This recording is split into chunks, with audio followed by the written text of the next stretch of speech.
So in this video, I'm going to show you how to add top stitching using CLO3's ISO standard top stitches, which is really handy and great for tech packs. And at the end, I'll show you how to export the tech pack as well.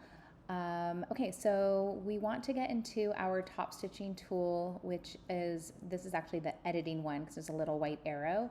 And then here we can do segment, free, seam line, all that stuff. So I know this class has already been introduced to this, so we're going to be using this tool. Really the only difference is that we are going to use CLO3's ISOs, the top stitches. So you'll go to your library and let's see, I'm just going to try to reset this library. That's so funny that this got moved. Let's see, pop that out. There we are.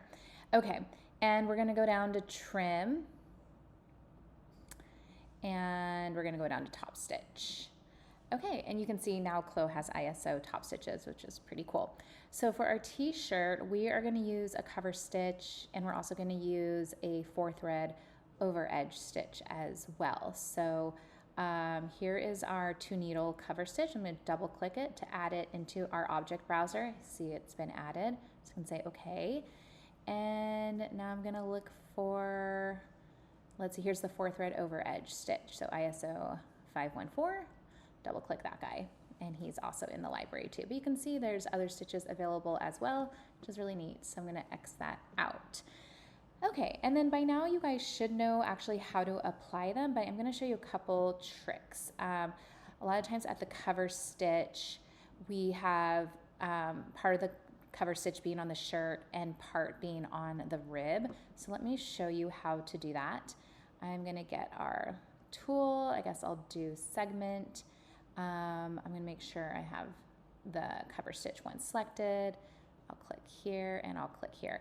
And so you can see that it's doing double needle only on the t-shirt. And so to change that while keeping our code, because then our code can transfer into the tech pack, I'm going to select the top stitch in our object browser. And then I can scroll all the way down to let's see here, to configuration, number of lines. We're just going to show 1 line. And then now I can also put this here on the neck, and so now you can see. So it's still the ISO 406 that we want. It just has 1, on each side. So that's the little trick to do that. I'm probably going to have to add this guy again or copy it. Let's hit copy, because I am going to want to do the hem. And on that one, I do want 2 rows. So let's see what that looks like. There we go. And then I can also set my distance, whatever there we go. Oh, that looks funny. What did I do wrong? Oops, I don't want to do distance between those 2. So let me change that back, probably 1/4 inch. Oh no, too much. Okay. Okay, I'm going to move the placement of the top stitch a little bit higher for our hem. So make sure that the top stitch is selected in Object Browser, and at the top of Property Editor, there is an offset button, and you can choose where your hem placement is. Okay, so I moved mine to 1/2 inch for that setting. And then we'll also want to go in and give it a color.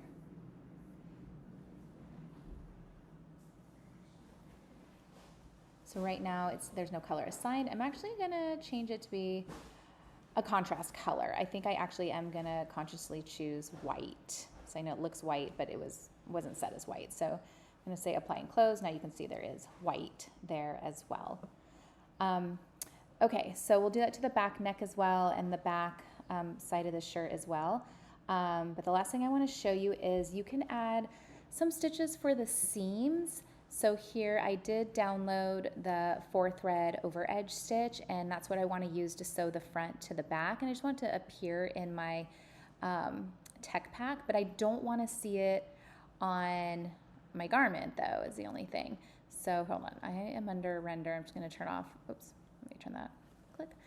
I'm going to turn off my quality view. Okay. So what I'm going to do again, switch to our top stitch tool, and I'm going to choose the overedge stitch, and I'll go ahead and click the side seams. Okay, and it copied it on both sides because it's a mirror image. And as you can see, they are there. Again, with this kind of thing, we can assign our color that we need. Maybe this color we do actually want to match our shirt. But we want this on the back side, right? We don't want to see it. We want this to be like a seam. So this time for the number of lines, I'm actually going to change it to 0 so we don't see it. And you know, maybe I'll even just put it on the back as well. Okay, so that way it is still there, but we just can't see it. I could maybe do 1. No, let's do 0. Okay. Okay. And again, if you are still seeing a hint of it, isn't that weird how you can kind of see from far away? You could go to render, quality render 3D window, and then you don't see it. So that's not really a big deal. But anyways, you're going to add all your top stitching. You're also going to add your POM measurements, which you'll see in a different video. And when you are done, you can export it to a tech pack. So you want to do that at the very end of adding everything. I'm just going to hop over and show you what it looks like. So basically, it's going to upload it, and you'll probably see this page first. You're going to have to add your colorways as well. And then just to warn you, when you click the BOM to see your threads and stuff, it's going to say there's no data for about 10 minutes. So just be patient and come back in 10 minutes, and eventually the BOM will populate. So yeah, but that's it. That's the end of this video.